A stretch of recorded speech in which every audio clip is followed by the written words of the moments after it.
Hello guys, welcome back to our YouTube channel. ఇది వచ్చేసరికి 10th class సంబంధించి బయాలజీకి సంబంధించి రియల్ క్వశ్చన్ పేపరు. దీంట్లో ఎటువంటి మార్పు ఉండదు. ఇది 100% రియల్ క్వశ్చన్ పేపర్. ఈ పేపర్ని అయితే క్లియర్గా చెక్ చేసుకోండి. మీకు మ్యాక్సిమం ఖచ్చితంగా ఇదే క్వశ్చన్ పేపర్ అయితే వస్తుంది. ఖచ్చితంగా ఇదే క్వశ్చన్ పేపర్ అయితే వస్తుంది. ఈ పేపర్ని అయితే క్లియర్గా చెక్ చేసుకోండి. చూసుకోండి, ఇది వచ్చేసి పక్కా రియల్ పేపర్. మీకు మొత్తం 6 1 మార్క్ క్వశ్చన్స్ అయితే ఉంటాయి. ఇది వచ్చేసి సెక్షన్ 1లో మీకు 1 మార్క్ క్వశ్చన్స్ అయితే కనిపిస్తాయి. అలాగే సెక్షన్ 2లో వచ్చేసి మీకు 2 మార్క్స్ క్వశ్చన్స్ అయితే కనిపిస్తాయి. మొత్తం 2 మార్క్స్ క్వశ్చన్స్ 4 అయితే ఉంటాయన్నమాట.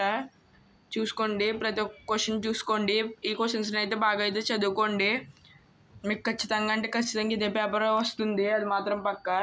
ఇది వచ్చేసి సెక్షన్ 3 అనమాట. మొత్తం 4 మార్క్స్ క్వశ్చన్స్ 5 అయితే ఉంటాయి. దాంట్లో ఒకటి diagram choice, female reproductive system ఒకటి, అలాగే ఇంకో డయాగ్రాము. దీంట్లో ఐడెంటిఫై చేయమన్నాడు. ఈ 2 ఆన్సర్స్ ఇక్కడే ఉన్నాయి, పెటల్స్ సెపల్స్. చూసుకోండి, ఆన్సర్స్ అయితే కొన్ని ఇక్కడే ఉన్నాయి.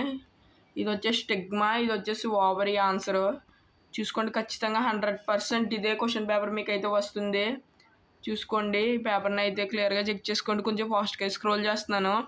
అలాగే మీరు నాకు మంచి సపోర్ట్ ఇవ్వాలి. ఇందాక పెట్టిన వీడియోకి మంచి సపోర్ట్ ఇచ్చారు కాబట్టి నేనైతే పెట్టాను. అలాగే మీకు ఓవరాల్గా సెక్షన్ 4లో 2 8 మార్క్స్ క్వశ్చన్స్ ఉంటాయి. ఆ 2 మొత్తం 4 ఇస్తారు, మీరు దాంట్లో 2 ఆన్సర్ చేయాలి. చూసుకోండి, రెండింటికి అయితే చాయిస్ అనమాట. ఇది వచ్చేసి రెండింటికి చాయిస్. ఇది వచ్చేసి ఓవరాల్గా పేపర్ అనమాట. ఈ పేపర్ని క్లియర్గా చెక్ చేసుకున్నారు అనుకుంటున్నాను. ఆన్సర్స్ కావాలంటే ఈ వీడియోకి ఒక 250 లైక్స్ చేసి ఆన్సర్స్ అని కామెంట్ చేయండి, ఆన్సర్స్ పెడతాను.